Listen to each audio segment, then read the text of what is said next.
Everybody knows that the Wooting keyboard does not sound good. Just take a listen to this.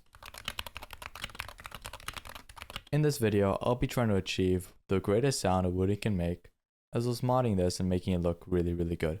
Throughout the duration of this video, I'll be trying to make the Wooting sound and look as good as I can. Wait until the end to hear the full sound test and to see what the Wooting looks like and sounds like. Trust me, you really do not want to miss it. All of the modding and all of this build was done over on my Twitch.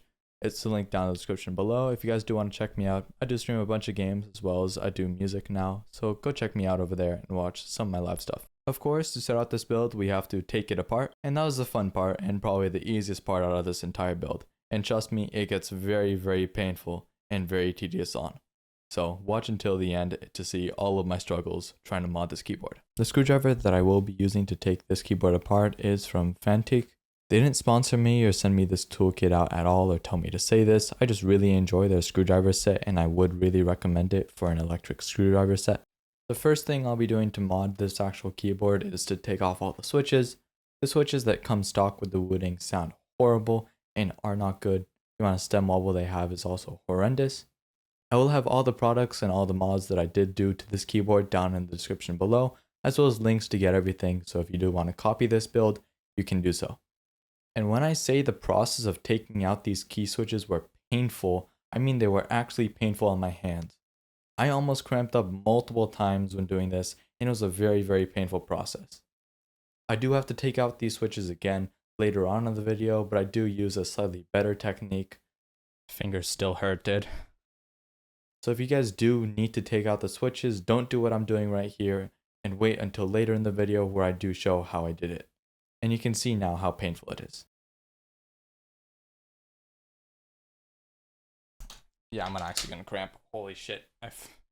I know it's hard to believe, but I actually spent probably 30 minutes, if not more, taking off the key switches on this keyboard. It took me such a long time and I didn't think it'd be anywhere near this difficult. So it's just a quick reminder to you guys, it's not as simple as it may seem on camera.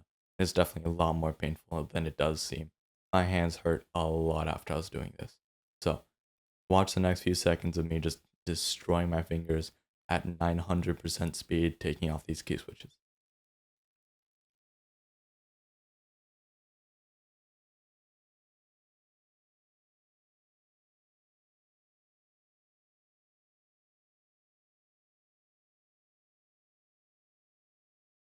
The next step for actually building this keyboard would be to take the case that I would be using for this keyboard out. I'm using the Tofu Redux 60. It is a relatively cheap case considering all the custom keyboard cases can get up to $500+. This comes in at around $84. So I think it's a really nice to have and just overall a really nice keyboard case. So I do recommend this and this is the go-to option for Wooting mods. The next step for actually building this keyboard would be to put in your foam. When I built this keyboard, I didn't have the current foam that I had in it. So I just put in the stock Wooting foam that came with the Wooting. The foam that comes with the Tofu 60 is not really good, and from what I heard, and from the sound test that I heard, it doesn't really sound that good either. So I'd recommend putting in the stock foam that comes with the Wooting, unless you want to get kill mat like I did, which arrived a few days later, and which is what I'm going to show that I put in.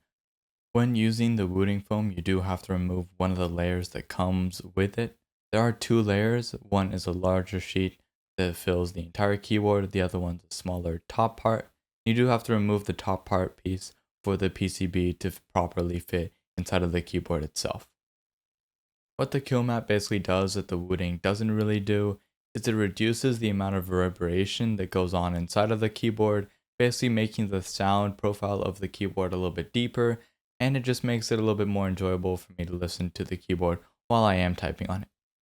Some people might like the little bit high pitch and a little bit pingy sound that this normal stock foam brings, but for me, I just like the profile and the sound that this kill mat brings to the keyboard.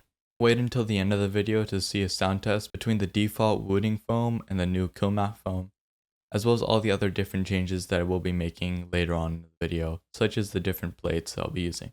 The next step for modding the Wooting would be actually to put in the key switches that I am using in the keyboard. The key switches that I am using are the Milktooth WS dash switches. They are basically better sounding Jades, and overall I do like them more than the Jades from when I did hear sound comparisons over on YouTube. So I would say these are a really good recommendation, and overall a really nice key switch to have. So if you are interested in getting the jade switches, I would get these instead. The next mod that I will be doing is switching out the keycaps. The stock wooden keycaps are not that good, and overall I didn't really like the feel of them, as well as the sound that they brought. So the new keycaps I'll be using are the blank ranked keycaps. They are nice and thick and also produce a really nice sound that I overall do like and do enjoy more than the overall wooting stock keycaps.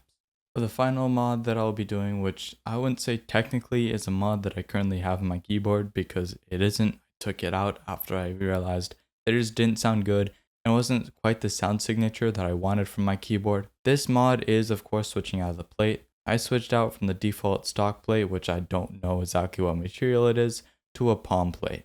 The palm plate created a very different sound signature than I was used to, and it wasn't something that I terribly enjoyed.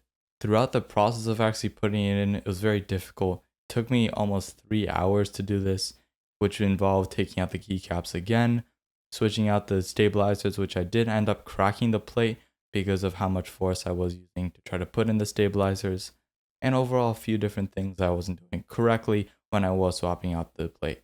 I also didn't realize that I had to buy a whole different standoff set for this, so it didn't make the plate experience any better than what I was used to, and I just didn't like it and I wasn't satisfied after I was done, so I ended up taking it all apart and putting back the default stock plate, which is what I currently have at the end of the day, and this is the end stage of what my wooting is. I may do some stuff in the future to it. I might look at getting a different plate, maybe swapping out the switches, getting different keycaps, stuff like that. But at the end, I think I'm really satisfied with how it sounds, and I really like how my wooting turned out. Now I'm going to show all the different sound tests that I promised. The first sound test is going to be the stock wooting with a tape mod. The second one is with the stock foam. The third one is going to be with the new plate. And then the final one is going to be what my wooting is currently with the stock wooting plate. Thank you guys so much for watching. Until next time, peace.